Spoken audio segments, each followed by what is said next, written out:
നമസ്കാരം. ജാതക കഥകളിലെ 77ാമത്തെ കഥ പുരോഹിതനും ഭാര്യയും. ബോധിസത്വൻ വാരണാസിയിലെ രാജാവാണ്. വൃദ്ധനും സാധുവുമായ ഒരു ബ്രാഹ്മണനാണ് അദ്ദേഹത്തിൻ്റെ പുരോഹിതൻ.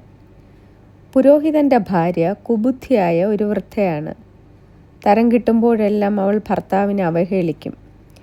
രാജാവ് ഒരിക്കൽ എല്ലാ സജ്ജീകരണങ്ങളോടും കൂടിയ ഒരു നല്ല കുതിരയെ പുരോഹിതന് സമ്മാനിച്ചു.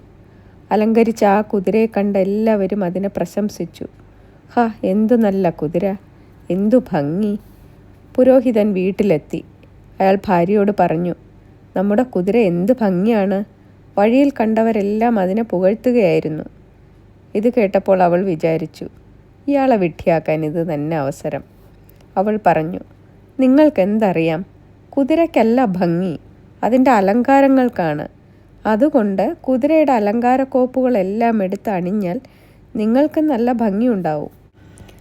ആളുകൾ നിങ്ങളെയും പ്രശംസിക്കും. അങ്ങനെ കൊട്ടാരത്തിൽ ചെന്നാൽ രാജാവിനും സന്തോഷമാകും. ആ സാധു ബ്രാഹ്മണൻ ഭാര്യ പറഞ്ഞത് അപ്പാടെ വിശ്വസിച്ചു.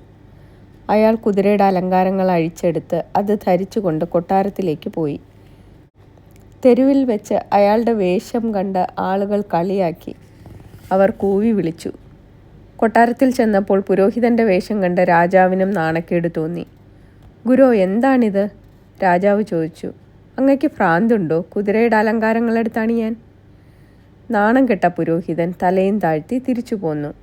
തനിക്ക് ഈ ഉപദേശം തന്ന ഭാര്യയോട് അയാൾക്ക് കടുത്ത കോപം തോന്നി.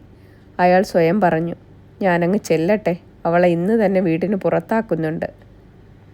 പടിക്കൽ നിന്നേ ഭർത്താവിൻ്റെ ശകാരം കേട്ട് അവൾ വീടിൻ്റെ പിൻവാതിലിലൂടെ പുറത്തു ചാടി. നേരെ കൊട്ടാരത്തിലേക്ക് ഓടിപ്പോയി. 4-5 ദിവസം അവിടെ പാർത്തു. പുരോഹിതൻ്റെ ഭാര്യ കൊട്ടാരത്തിൽ ഉണ്ടെന്നറിഞ്ഞ രാജാവ് അയാളെ വിളിച്ചു വരുത്തി. എന്നിട്ട് പറഞ്ഞു, ഗുരു, സ്ത്രീകളെല്ലാം തന്ത്രശാലികളാണ്. ഒരാൾ മറ്റൊരാളേക്കാൾ മെച്ചമെന്ന് പറയാനില്ല. അതുകൊണ്ട് അങ്ങ് ഇവളോട് ദേഷ്യം ഭാവിക്കാതെ വിളിച്ചു വീട്ടിൽ കൊണ്ടുപോകണം.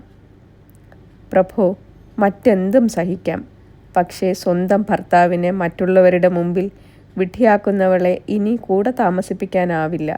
അങ്ങ് ക്ഷമിക്കണം. ഇങ്ങനെ പറഞ്ഞിട്ട് അദ്ദേഹം ആ ദുഷ്ട സ്ത്രീയെ ഉപേക്ഷിച്ചു. സൽസ്വഭാവിയായ മറ്റൊരു ബ്രാഹ്മണ സ്ത്രീയെ വിവാഹം കഴിച്ച് സുഖമായി കഴിഞ്ഞു. നന്ദി.